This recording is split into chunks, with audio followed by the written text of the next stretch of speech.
All right, fair warning, you're about to see how this sausage is made. I'm gonna show you the incisions on day 1 after a deep plane facelift and deep neck lift. I'm gonna show you the incisions on day 1 after a brow lift. I'm gonna show you drains. I'm gonna show you cleaning and ointment. If you have a weak stomach or you just don't wanna know all the details, do not watch the rest of this video. Can you see me okay? Yes. It's important you see. I know. We're here post-op day 1 with Ann. How you doing? Great. And Good. this is not normal. Ann is 39 years old, and so 39-year-olds do very differently than 49 and 59. So we're post-op day 1. If I had this at 49, I'd feel more beaten up. What did we do for you yesterday? We did a deep neck lift, deep plane facelift, under eyes, and an eyebrow lift. A+. I couldn't have said that better myself. So deep neck lift, deep plane facelift, lower blepharoplasty with fat transfer, because I also rebuilt the fronts of her cheeks and the outsides of her cheeks. Oh, and buckle. And I took her buccal fat out. And I did not laser her under eyes because the skin is too good to laser. It would be all downside, no upside. And then I did a brow lift to even out her brows and kind of open up her eyes. But what this video is about mostly is just about some of the aftercare. So first night you took your Tylenol. Mm-hmm. I didn't even ask you, did you take pain pills last night? No. Okay. If she had taken pain pills, it would have been for the brow lift. This stuff, shockingly, really doesn't hurt. Were you headachy last night?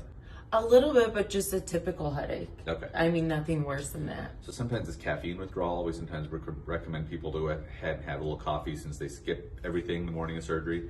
And also brow lifts can be headachy. So 50-50 odds that she would have taken pain pills last night. So she slept in fits and starts, you said 3 hours at a time? Yeah, and really I just woke up because I'm not used to laying on my back. Yeah, also very common. Not used to laying on their back, and they sleep all day during surgery, so their sleep is disrupted the first night. So let's get into wound care. So she is post-op day 1. I've already done most of the heavy lifting, but I want to review this with you guys so you know what to do. So you can see her post-op day 1 incision lines.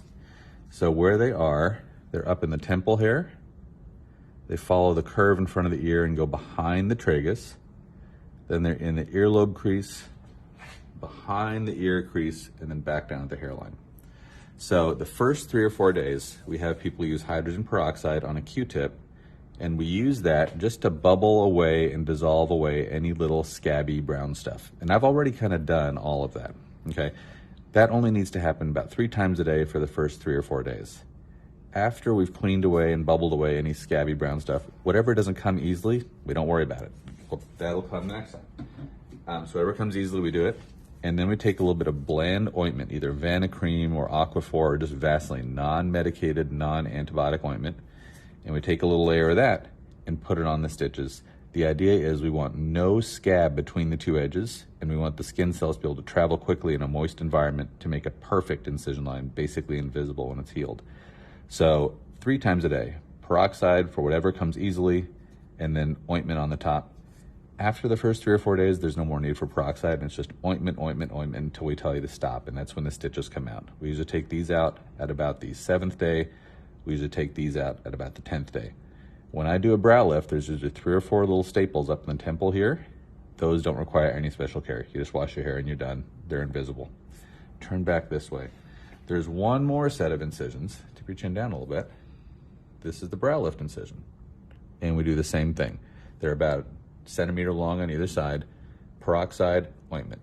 Peroxide, ointment, 3 or 4 days. After the first 3 or 4 days, ointment only. Tip your chin up a little bit. This is the deep neck lift incision. Same thing, peroxide 3-4 times a day for the first 3 or 4 days, followed by ointment. After those first 3 or 4 days, ointment only. There's one other thing we sometimes ask for patients that I'm a little bit worried about their general kind of circulation, if they're looking a little congested, we call it. And she was, so come on back this way. So I just learned this term from a tradesman. This they call an inside corner. We call it a watershed. Obviously, where there's 2 incisions, we can't get circulation from those directions. The only place this skin is getting circulation from is this way, and it's at the very end. And this is why I don't operate on smokers, for instance. Those little capillaries are keeping this alive, and smokers or people with nicotine on board, even from lozenges or gum or patches, the circulation coming this way is poor. And so I don't operate on smokers or nicotine positive people. But even in former smokers or non-smokers, this is a challenged area. So hers is looking really good today, but yesterday she was a little purple. And so we had her using some nitroglycerin ointment to put on here and open up the blood vessels. And I haven't done that for her yet today. I've done the other steps, but I'm gonna do this one now. And so what we do is you take this little peel pack of nitroglycerin ointment, and it's usually about a quarter-sized area on the kind of inside corner. I'm just gonna use that term over and over again. I'm so proud I learned it. About a quarter-sized area there. And then there's another inside corner behind the ear. And we provide this ointment to those who we think need it. It's not everybody. And then turn back this way, tip your chin up a little bit. There's a little watershed area right behind the chin sutures as well. So if we ask you to use the nitroglycerin ointment, it's usually in those 3 spots. So turn back towards me now. Let's go ahead and get the other side done. And you can kind of tell, the camera is gonna make this look super purple. It always looks more purple on camera than in real life, but it's kind of in the little purpley areas. And we have people do this about 3 times a day for the first 3 or 4 days. So that is basic wound care after face, neck lift, brow lift, lower lids. We're gonna talk about one more thing, and that is about the drains. So if you look closely, you'll see that her 2 drains are putting out 2 slightly different amounts. Did they bother you last night? No, not at all. Yeah. I didn't feel them at all. So we already got her brow drain out. If people feel one, it's usually that one. The other thing, sometimes people feel the muscle tightness and they go, oh, these drains are really tight. It's not the drains, it's the actual surgery, okay? Anyway, you can see the course of them. That's where they're sitting under the skin, draining away what would have otherwise been intense bruising. She doesn't have a bruise on her. So if you look closely though, you'll notice that one of them is working and one of them is not. This one is collapsed a little bit, so there's suction. This one's fully egg-shaped, it's not doing anything. So the way we fix that, we open the top here, squeeze the air out, and then close the top. And that's all it takes. Now this one's suctioning again. You at home will never need to empty these. I like to see how much accumulated between visits and exactly what it looks like, because that helps me make decisions as to when we take them out.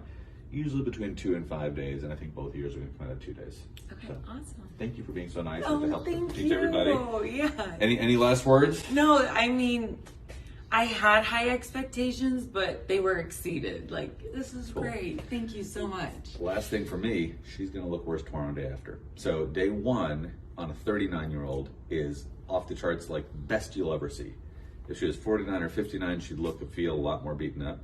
And everyone has a little bit of a dip on day 2, 3, 4. Okay. Because your true swelling sets in, your kind of energy reserves. So I'm not trying to make you feel bad the next couple of days. Yeah. I'm trying to make you not worry if you feel like, oh, I do feel a little bit more down energy the next couple of days. Totally normal and expected. Okay. And I'm putting it on there for the people at home that are watching this day 2, 3, 4, being like, what's wrong with me? If she looks that good, that's normal. So thank you so much. Thank you.